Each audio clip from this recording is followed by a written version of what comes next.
বল্টুর স্যার তাদেরকে বলল, তোমরা সবাই কালকে বাড়ির 3জন লোকের কাছ থেকে 3টা বিদেশি ফলের নাম শুনে খাতায় লিখে আনবা। বল্টু বাড়িতে গিয়ে বাবাকে জিজ্ঞেস করলো, বাবা একটা ফলের নাম বলো তো। বাবা বললেন, তোর এইসব আজাইরা পেঁচাল শোনার সময় নাই। বল্টু এটা লিখে নিল। তারপর বল্টু তার দাদুকে বলল, দাদু বিদেশি একটা ফলের নাম বলো তো।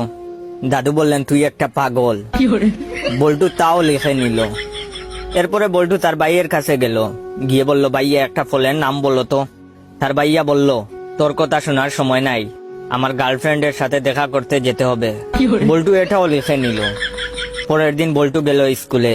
বল্টুর স্যার বলল, বল্টু তুমি বাড়ি থেকে যে 3টা ফলের নাম লিখে আনছো সেগুলো বলো। বল্টু বলল, তোর এইসব আজাইরা পেঁচাল শোনার সময় নাই। স্যার রেগে গিয়ে বললেন, কি তুই আমাকে চিনিস? বল্টু বলল, তুই একটা পাগল। স্যার বললেন, কি? চল তোরে প্রিন্সিপালের কাছে নিয়ে যাব।